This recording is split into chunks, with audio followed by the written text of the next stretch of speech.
The year is 1457 BC. Somewhere in the mountains of Canaan, an entire Egyptian army disappears into a narrow mountain pass so treacherous that a single spear could hold it. One man behind the other, horses led by hand, war chariots dismantled and carried piece by piece. For 7 agonizing hours, 20,000 men vanish into a geological death trap, while their enemies wait on the other side. At the front of this suicidal column rides a pharaoh. His generals had begged him not to do this. They warned him it was madness. They pleaded for the safe route. But Thutmose III knew something they didn't. Sometimes the most dangerous path is the only one that leads to victory. This is the story of the Battle of Megiddo, the first military engagement in human history, recorded in such vivid detail that we can reconstruct it minute by minute, decision by decision, heartbeat by terrified heartbeat. It's the story of how one brilliant, ruthless gamble by a pharaoh crushed a rebellion, forged an empire, and earned him the title that would echo through 3,000 years of history, the Napoleon of Egypt. What happened on those blood-soaked plains would change the ancient world forever. The battlefield still exists today. You know it by another name, Armageddon. And the story of how it got that name begins here, with one impossible choice and the man who dared to make it. Brothers and sisters, I'm going to be honest. YouTube's algorithm is crushing small channels that don't get engagement, but you have the power to change that. Every time you hit that like button, leave a comment, share this video, and turn on all notifications, you're voting for this content to reach millions more people. So engage right now. Like this video. Comment Armageddon if you're ready for this epic story. Subscribe with notifications on so you don't miss a single upload. Share this with someone who loves real history. You are this channel's power. Now let's show you why. Thutmose III earned the title Napoleon of Egypt. In the spring of 1457 BC, the ancient world stood at a crossroads. For nearly a century, the Egyptian Empire had dominated the known world. From the sun-scorched deserts of Nubia in the south, to the cedar forests of Lebanon in the north, from the Mediterranean Sea to the fertile plains of Syria, the power of the pharaohs was absolute. The new kingdom of Egypt wasn't just a nation, it was a superpower, the undisputed master of civilization itself. This empire had been forged in blood and bronze by some of history's most formidable warriors. It began with Thutmose III, who drove the hated Hyksos invaders from Egyptian soil around 1550 BC and transformed Egypt from a conquered land into a conquering force. His successors built upon his legacy, each pharaoh pushing the boundaries further, extracting tribute from vassal states, and establishing Egyptian governors in foreign cities. The wealth that poured into Thebes was poured into staggering. Gold from Nubia, silver from Anatolia, cedar from Lebanon, copper from Cyprus, and endless caravans of grain, wine, cattle, and slaves. But empires are not maintained by reputation alone. They require constant vigilance, overwhelming military might, and the willingness to crush any challenge to authority with ruthless efficiency. The vassal states of the Levant understood this. They paid their tribute, they bent their knees, and they waited. Waited for a moment of weakness, a crack in the armour, an opportunity. That opportunity seemed to arrive in 1458 BC, when the great female pharaoh Hatshepsut died after a reign of 22 years. Hatshepsut had been one of Egypt's most successful rulers, a brilliant administrator who had maintained internal peace, launched prosperous trading expeditions, and kept the army at peak readiness. But she had not been a conqueror. She had not led armies into battle. She had not waded through enemy blood or burned rebellious cities to ash. Now she was dead, and a new era began for the pharaoh who had ruled alongside her. His name was Thutmose III, and to the rebellious kings of Canaan and Syria, this seemed like the moment to strike. Though Thutmose III had been co-regent for over 2 decades, learning the arts of war and command, he had never led a major campaign as sole ruler. He had never faced a crisis of this magnitude alone. The vassal princes looked at this transition of power and saw opportunity. They saw a chance to break free from Egyptian domination forever. They were about to make the worst mistake of their lives. The spark that ignited the powder keg came from the north, from the powerful kingdom of Kadesh, nestled in the fertile Orontes River valley of Syria. The king of Kadesh was ambitious, cunning, and keenly aware that the other vassal states were restless. He sent messengers racing across the Levant with a simple message: Egypt's moment of transition has arrived. The new era offers us freedom. Now is the moment to strike. The response was overwhelming. One by one, the princes and kings of Canaan and Syria answered the call. The king of Megiddo, whose mighty fortress controlled the crucial Via Maris trade route connecting Egypt to Mesopotamia, joined the coalition. The rulers of smaller city-states, tired of Egyptian taxation and Egyptian governors, rallied to the banner of rebellion. From the coast to the interior, from the southern approaches to Canaan all the way north to the borders of the Mitanni kingdom, a great alliance took shape. The strategic importance of this rebellion cannot be overstated. The Levant was not merely a source of tribute for Egypt. It was the land bridge between Africa and Asia, the crossroads of the ancient world. Control of the Levantine coast meant control of maritime trade across the eastern Mediterranean. Control of the interior valleys meant control of the overland caravan routes that carried goods from Mesopotamia to Egypt, from Anatolia to Arabia. Lose the Levant and Egypt would be cut off from the wealth of Asia. Lose the Levant and Egypt would cease to be an empire. The rebels understood this perfectly. They chose their rallying point with deliberate calculation, the fortress city of Megiddo. Perched on the southwestern edge of the Jezreel Valley, guarded by the towering ridge of Mount Carmel to the west, Megiddo was virtually impregnable. Its massive walls could withstand any siege. Its strategic location allowed it to dominate the surrounding countryside, and its symbolic importance was immense. If the coalition could hold Megiddo, if they could force the Egyptian army to break itself against those walls, then the rebellion would spread like wildfire across the entire Near East. By late 1458 BC, hundreds of Canaanite princes had gathered their forces outside Megiddo. The ancient Egyptian records describe the coalition as containing contingents from every land, from Uraza to the marshes of the earth. It was a staggering concentration of military power. Thousands of chariots, tens of thousands of infantry, supplied and supported by dozens of city-states that saw this as their moment of liberation. But in Thebes, in the great palace overlooking the Nile, Thutmose III received the news of the rebellion with cold fury. The pharaoh was not the inexperienced commander the rebels imagined. He had spent over 20 years training with Egypt's finest warriors, studying the military campaigns of his predecessors, and commanding troops alongside Hatshepsut.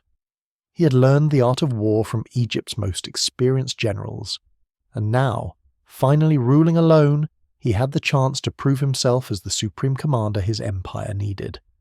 The pharaoh's response was swift and decisive. He ordered the full mobilization of Egypt's military might. From the garrisons of the Delta to the fortresses of Upper Egypt, the army assembled. Elite chariot squadrons, battle-hardened infantry divisions, Nubian archers, and contingents of foreign mercenaries converged on the fortress city of Tharu on Egypt's northeastern frontier. Within weeks, Thutmose III had assembled a force of approximately 20,000 men, 10,000 infantry, and 1,000 chariots, supported by thousands of support personnel, pack animals, and supply wagons. This army was a terrifying instrument of war. The Egyptian chariot was one of the most advanced weapon systems in the ancient world. Light, fast, and deadly, manned by a driver and an archer armed with the powerful composite bow. Egyptian infantry carried bronze-tipped spears, axes, and large shields, fighting in disciplined formations that could overwhelm less organized opponents. And leading them all was the pharaoh himself, clad in gold and electrum, the living embodiment of the war god Horus. In year 23 of his reign, in the first month of the third season, Thutmose III led his army out of Egypt. The message he sent to the rebels was simple and absolute: submit or die. There would be no negotiation, no compromise, no mercy for those who had dared to challenge the power of Egypt. The pharaoh was about to show the ancient world exactly what kind of ruler he would be. The march north was a demonstration of Egyptian military efficiency. The army covered the Sinai Peninsula in record time, moving with the precision of a machine. They reached Gaza in just 10 days, a distance of over 150 miles through hostile desert terrain. Gaza, which had remained loyal to Egypt, opened its gates and provided supplies. Thutmose III rested his men for a day, then pushed forward. City after city along the coastal route either surrendered immediately or was stormed and burned. The pharaoh was not interested in prolonged sieges or political theatre. He was moving fast, driving hard toward his primary objective, Megiddo. By mid-April of 1457 BC, the Egyptian army had reached the town of Yehem, just 15 miles south of Megiddo. The mountain ridge of Carmel loomed before them, a natural barrier between the coastal plain and the Jezreel Valley beyond. Somewhere on the other side of those mountains the rebel coalition was waiting. The moment of decision had arrived, and that's when Thutmose III called his war council and made the choice that would define his entire reign. The situation was clear and terrible. The Egyptian army stood at Yehem, staring at the mountain ridge that separated them from their enemies. Intelligence reports confirmed that the rebel coalition had concentrated its forces near Megiddo, but the exact disposition of their troops remained uncertain. What was certain were the geography and the options it presented. There were 3 possible routes through the Carmel Ridge to reach the Jezreel Valley and the plains of Megiddo. The northern route curved around the hills through Zefti, emerging north of the target. The southern route swung wide through Tanakh, approaching from the southeast. Both routes were relatively safe, wide roads that allowed an army to march in formation, maintain cohesion, and deploy for battle upon arrival. Any competent general would choose one of these approaches. Then there was the third route, the Aruna Pass, a narrow defile cutting straight through the mountains, emerging directly in front of Megiddo. It was the shortest route by far, but it was also a nightmare. The pass was so narrow that the army would have to march single file, one man behind another. Chariots would have to be dismantled and carried. The vanguard would reach the other side hours before the rearguard even entered the pass, and if the enemy was waiting at the exit, the Egyptian army would be massacred, unable to deploy, unable to maneuver, slaughtered piecemeal as they emerged from the defile. Thutmose III assembled his senior officers and presented the situation. His generals were unanimous in their advice: do not take the Aruna Pass. One general after another rose to speak, and their arguments were logical, persuasive, and rooted in sound military doctrine. How is it that we should go upon this road which threatens to be narrow? They asked. The enemy is surely waiting for us. Will not horse come behind horse and man behind man? Our vanguard will be fighting while our rearguard still stands at Aruna, unable to help. This is madness. Take one of the safe routes. The debate grew heated. Maps were studied. Scouts were questioned. The generals pressed their case with increasing urgency. They were not cowards, these men. They were experienced warriors who had fought in campaigns across the known world. They understood tactics, logistics, and the grim mathematics of warfare. And everything they knew told them that the Aruna Pass was suicide. But Thutmose III listened to their arguments and rejected everyone. In the tent that night, the pharaoh made his reasoning clear with words that would be carved into the temple walls at Karnak for all eternity. His logic was brutal and brilliant in equal measure. I swear, as Ra loves me, as my father Amun favours me, my majesty shall proceed upon this Aruna road. Let him of you who wishes take these other roads, but consider what the enemy will think. They know of these 3 routes just as we do. They expect us to take the safe roads. They have probably positioned their forces to meet us at Tanakh and Zefti. But if we take the Aruna Pass, if we do what they think is impossible, we will achieve complete surprise. And when they see us emerging in front of Megiddo, they will know they face a pharaoh who does not fear them. They will know they face a commander who dares everything to win. There was more to it than simple psychology, though the psychological effect would prove devastating. Thutmose III had calculated the strategic situation with cold precision. If he took one of the safe routes, the enemy would have time to redeploy, to concentrate their forces to meet him on ground of their choosing. The battle would be fought under conditions that favoured the larger coalition army. But if he could achieve surprise by emerging from the Aruna Pass, he would catch the enemy dispersed, unprepared, and psychologically shattered by the sudden appearance of the Egyptian army where it should not exist. The pharaoh concluded his address with a challenge. "Let him who will among you take the other roads. Let him who will come in the following of my majesty." Shall they think among those enemies whom Ra detests that the pharaoh proceeds upon another road because he begins to be fearful? When they see we have taken the Aruna road, they will understand what it means to face the might of Egypt. The generals bowed before their king. "We are the following of your majesty in every place. As the servant is behind his master, so shall we be behind you." The decision was made. The die was cast. The Egyptian army would take the road that led either to the greatest victory or the most devastating defeat in the nation's history. Thutmose III ordered the entire army to prepare for the march. Every chariot was to be dismantled. Every horse was to be led by hand. Every soldier was to carry his weapons and armour through the pass. And the pharaoh himself, clad in full royal regalia, would march at the very front of the column. "None shall go forth in the way before my majesty," he declared. If this was to be a disaster, the pharaoh would be the first to die. If it was to be a triumph, the pharaoh would be the first to taste it. The psychology of this leadership cannot be overstated. Ancient warfare was intensely personal. Soldiers fought for glory, plunder, and the favour of their commanders. They followed men they believed in, men who shared their dangers, men who led from the front rather than commanding from the rear. By placing himself at the head of the column, Thutmose III was not merely risking his own life. He was binding the army to him with chains of loyalty and honour that could not be broken. No soldier would dare to falter when their pharaoh marched ahead of them into danger. On the morning of the 19th day of the first month of the third season, in year 23 of his reign, Thutmose III led his army into the Aruna Pass. Behind him stretched 20,000 men in a column miles long, disappearing into the narrow defile between the mountains. It must have been one of the most extraordinary sights in military history.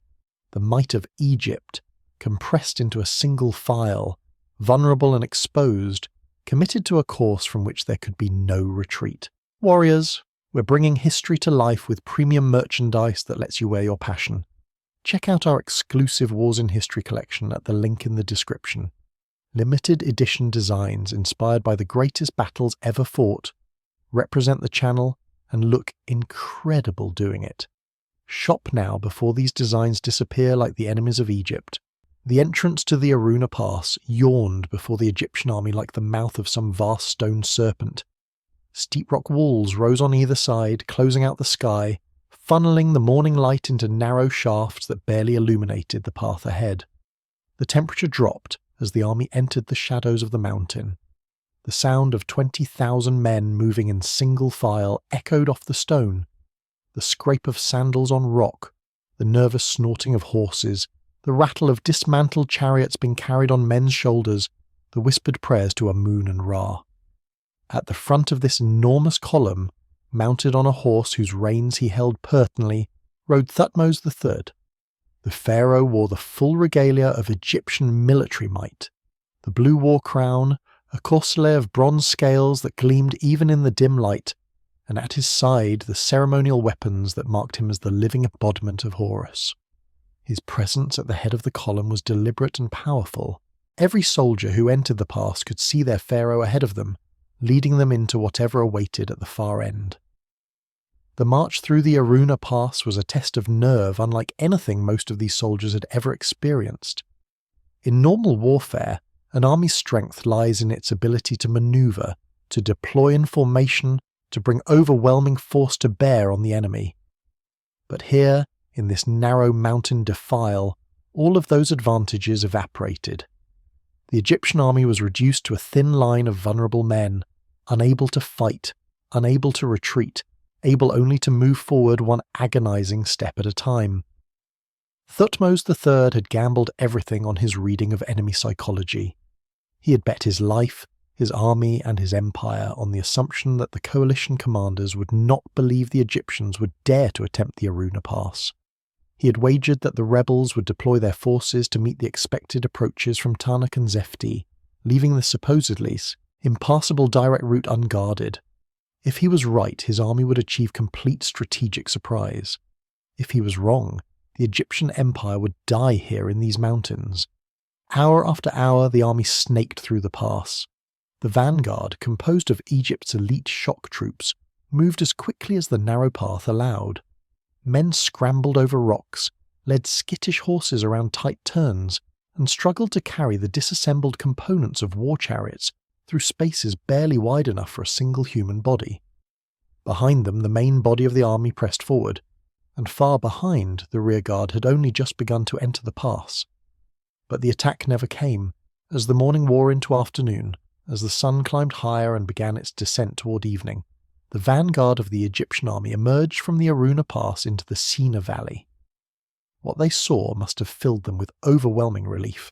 The valley was empty, enemy troops blocked their path, no ambush waited in the rocks. The gamble had paid off. Thutmose III rode out of the pass and surveyed the landscape before him. To the north, less than 5 miles away, he could see the fortress city of Megiddo, its massive walls rising above the plain, the standards of the rebel coalition flying from its towers. To the northwest and southeast, at the exits of the Tanakh and Zefti roads, he could see dust clouds marking the positions of enemy forces. The coalition army had deployed exactly as he had predicted, dispersed to cover the 2 safe approaches, leaving the impossible route unguarded. The Pharaoh had achieved the kind of surprise that every military commander dreams of and few ever accomplish. But Thutmose III could not attack immediately. The vanguard had emerged from the pass, but the rest of the army was still strung out along miles of mountain trail. The rearguard would not reach the China Valley for another 7 hours.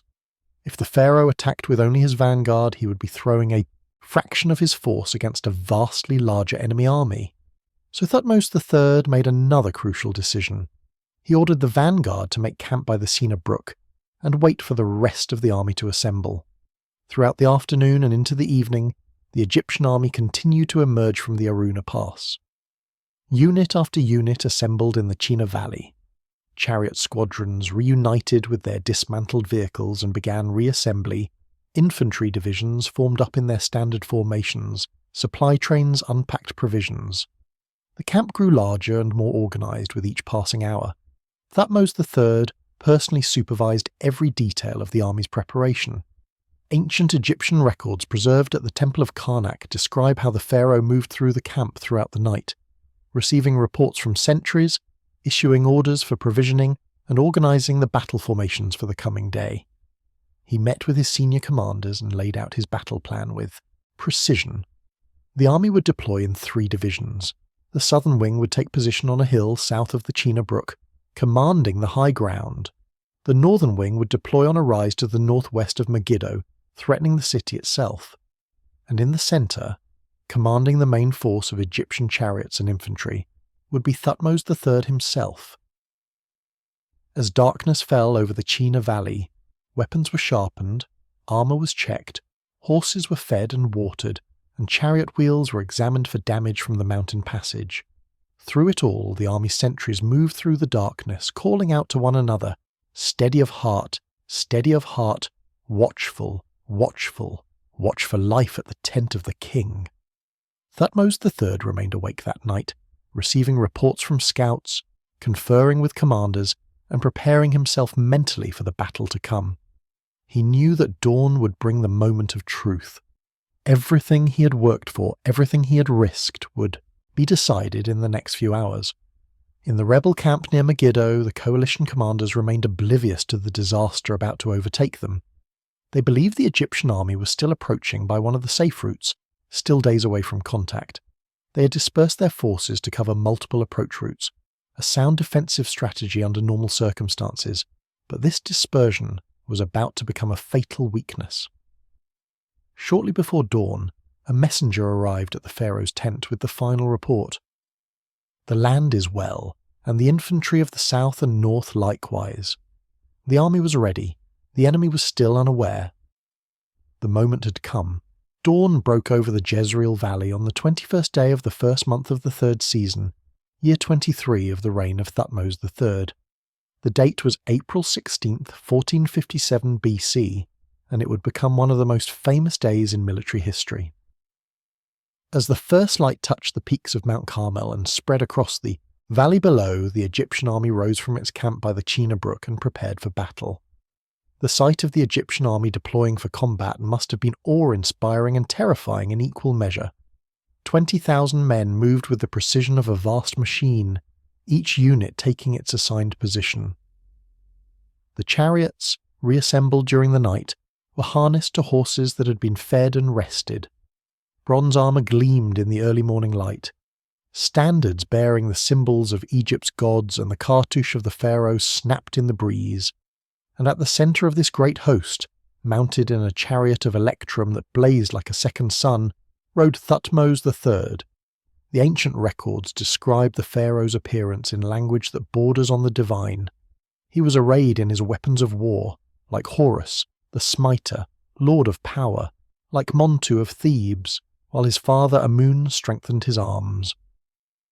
When Thutmose III rode to battle, he carried with him the weight of 3,000 years of Egyptian civilization and the authority of gods who had created the world. The Egyptian battle formation took shape with devastating efficiency.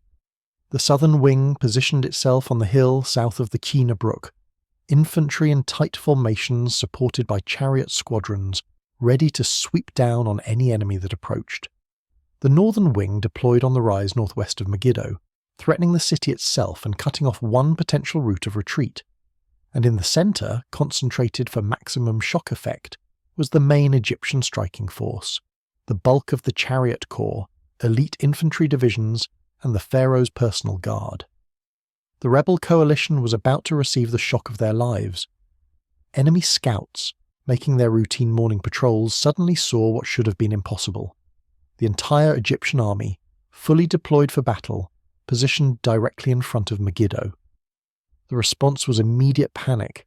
Messengers raced back to the scattered coalition camps with news that made no sense.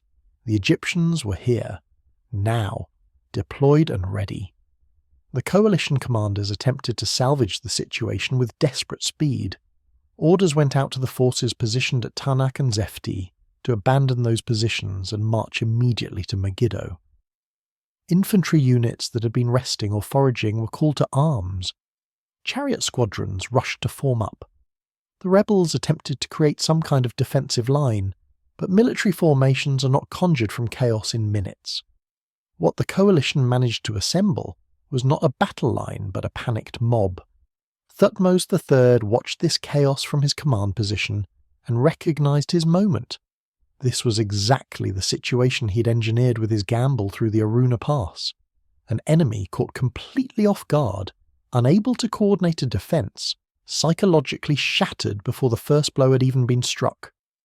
The pharaoh gave the order to attack. The Egyptian army surged, forward with terrible precision. The chariot squadrons accelerated to attack speed, horses thundering across the valley floor, wheels throwing up clouds of dust that looked like the approach of a sandstorm. Behind the chariots came the infantry, moving in disciplined formations that maintained cohesion even at a run.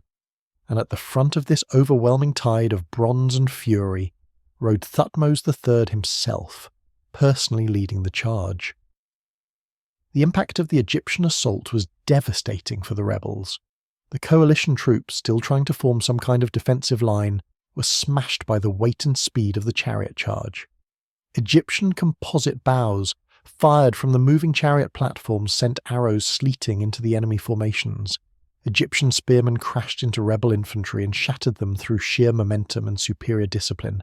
And everywhere the rebels looked, they saw the gleaming chariot of the pharaoh leading from the front. The psychological impact was as devastating as the physical assault. The rebels had expected to face the Egyptian army days from now, on ground of their choosing, with time to prepare and coordinate their defence. Instead, they were being attacked now, here, by an enemy who had achieved the impossible by marching through a pass that should have been impassable. The shock of this sudden assault, combined with the appearance of the pharaoh in battle, broke the will of the coalition forces. The rebel line collapsed, not slowly, not through gradual attrition, but in a sudden, total rout. Thousands of coalition soldiers, seeing their formations destroyed and their commanders unable to restore order, made the only decision that seemed rational. They ran. They abandoned their positions, threw down their weapons, and fled for the safety of Megiddo's massive walls. The ancient Egyptian records describe how the rebels fled headlong to Megiddo in fear, abandoning their horses and their chariots of gold and silver. The scene that followed was one of utter chaos. The rebels raced for the city gates, but in their panic they had forgotten a crucial detail. There was no time to open the gates properly. The defenders of Megiddo, seeing the defeat of their coalition, closed and barred the gates to prevent the Egyptian army from storming into the city along with the fleeing rebels. Thousands of coalition soldiers found themselves trapped outside the walls of the very city they had gathered to defend. The defenders on the walls of Megiddo were forced to improvise a desperate rescue. They lowered ropes and clothing from the battlements, and the fleeing rebels grabbed onto these lifelines and were hauled up into the city, clawing their way to safety while Egyptian soldiers tried to pull them back down. The king of Kadesh himself, the man who had organized this entire rebellion, was reportedly hoisted into Megiddo by his own garments, hauled up the walls like a sack of grain while Egyptian spears jabbed at him from below. The field of battle was now littered with abandoned equipment. Hundreds of chariots, many of them decorated with gold and silver, stood empty. Thousands of weapons lay scattered across the ground. Horses wandered riderless. The bodies of coalition warriors who had not escaped lay where they had fallen. By any measure, the Battle of Megiddo was a complete and overwhelming Egyptian victory. The rebel coalition had been destroyed as a fighting force in less than an hour of actual combat. But here, at the moment of total triumph, the Egyptian army made its first and only major mistake of the entire campaign. The soldiers, seeing the battlefield covered in abandoned treasure, did what soldiers have done throughout history. They stopped pursuing the enemy and started looting. The ancient Egyptian records are brutally honest about this failure. If only the army of His Majesty had not given their heart to plundering the things of the enemy, they would have captured Megiddo at this moment. Thutmose III, watching from his command position, realized immediately what this meant. If his army had maintained discipline and pursued the fleeing rebels across the field, they could have stormed into Megiddo along with the panicked coalition forces before the defenders could organize a proper defense. The city would have fallen that very day. Instead, the rebels had time to make it to safety, and the defenders had time to bar the gates and man the walls. The pharaoh's frustration was palpable. According to the ancient records, he addressed his troops with words that mix praise for their victory with criticism of their greed. Had you captured this city afterward? Behold, I would have given Ra this day, because every chief of every country that has revolted is within it, and because it is the capture of 1,000 cities, this capture of Megiddo. Capture it mightily, mightily. Thutmose III's words highlighted a crucial strategic reality. Megiddo was not just another city. It was the headquarters of the entire rebellion. Every major leader of the coalition was now trapped inside its walls. If the Egyptians could capture Megiddo, they would capture or kill every rebel commander at once, decapitating the rebellion and ensuring it could never rise again. The Battle of Megiddo had been won, but the campaign was not over. The pharaoh immediately shifted from assault to siege operations. He ordered his engineers to measure the city's perimeter and begin construction of siege works. Within days, a massive wooden palisade surrounded Megiddo, constructed from timber cut from the surrounding forests. Behind this palisade, the Egyptians dug a deep moat, creating a double barrier that nothing could cross without being seen and targeted. The siege line was christened with a name that reflected both Thutmose III's determination and his sense of symbolic justice. Menkaper Thutmose III is the surrounder of the Asiatics. The pharaoh established his command post on the high ground east of the city where he could personally observe the siege operations. Guards were stationed around the perimeter with strict orders. No one from inside Megiddo was allowed to leave except to surrender or to participate in negotiated talks. The Egyptian army settled in for what would become one of the longest sieges in ancient Near Eastern history. Megiddo was a formidable fortress, built to withstand exactly this kind of assault. Its walls were massive, constructed of stone and mud brick many meters thick. The city had access to wells and cisterns that provided water even during a siege, and the defenders, trapped inside with nowhere to run, fought with the desperation of men who knew that surrender might mean execution. The siege dragged on through the summer, into the fall, through the winter, and into the following spring. For 7 months, the Egyptian army maintained its stranglehold on Megiddo. Thutmose III rotated his troops to prevent exhaustion, maintained supply lines back to Egypt to keep his army fed and equipped, and waited with the patience of a man who knew he had already won. Inside the city, conditions deteriorated steadily. Food supplies dwindled. The initial euphoria of having survived the battle gave way to the grim realization that there would be no rescue, no relief force, no miraculous reversal of fortune. Finally, sometime in late 1457 or early 1456 BC, the leaders of the rebellion sued for peace. The gates of Megiddo opened, and the princes who had dared to challenge Egyptian authority came forth to beg for mercy. They brought with them tribute and gifts meant to appease the pharaoh's wrath: gold and silver, precious stones, livestock, grain, wine, and the promise of future loyalty. Thutmose III received these submissions not as a conqueror drunk on vengeance, but as a statesman building an empire. The terms the pharaoh offered were surprisingly generous. He did not execute the rebel leaders. He did not burn Megiddo to the ground. He did not sell the population into slavery. Instead, he replaced the disloyal rulers with Egyptian appointees, established Egyptian garrisons to maintain order, and took the children of the defeated princes back to Egypt as hostages. These hostages would be educated in Egyptian culture, taught to love and respect the pharaoh, and eventually return to rule their own lands as loyal vassals. The loot from the campaign was staggering. The Egyptian records preserved at Karnak list the booty in exhaustive detail: 340 living prisoners, 83 severed hands taken as trophies from slain enemies, 2,041 horses, 892 chariots, including vehicles decorated with gold and silver, 200 suits of armour, 502 bows, and tens of thousands of cattle and sheep. There were also luxury goods, furniture inlaid with ivory and gold, statues, jewellery, precious metals weighing nearly 1,000 Deben, and clothing fit for kings. The wealth of the entire rebel coalition had been transferred to Egypt in one enormous payment. But more important than the material wealth was the strategic victory. Thutmose III had crushed the rebellion, secured Egypt's control over the Levant, and demonstrated to every potential rebel from Nubia to Syria that challenging Egyptian authority meant only destruction. The Battle of Megiddo and the subsequent siege established Thutmose III's reputation as a military genius, and ensured that for the rest of his reign, his enemies would think twice before raising their banners against Egypt. The Battle of Megiddo in 1457 BC was not just a military victory. It was a statement, a demonstration of what could be achieved when genius, courage, and absolute determination came together in one extraordinary leader. Thutmose III would go on to conduct at least 16 more campaigns over the next 20 years, conquering Syria, crossing the Euphrates, defeating the kingdom of Mitanni, and pushing Egypt's borders to their greatest extent in history.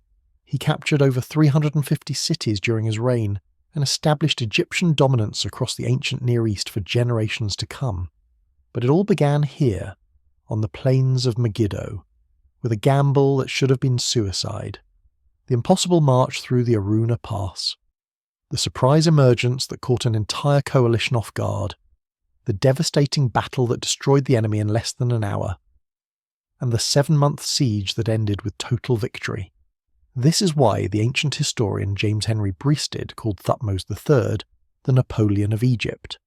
Not because he was French, obviously, but because, like Napoleon, he combined strategic brilliance with personal courage, tactical innovation with unshakable determination.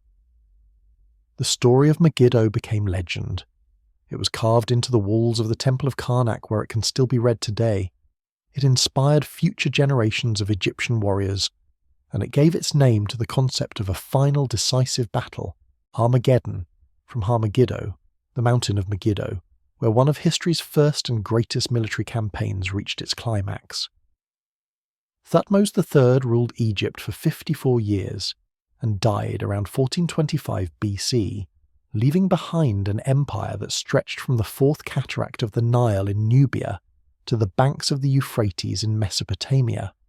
His legacy was military genius, administrative brilliance, and the ruthless execution of strategy that transformed possibility into victory.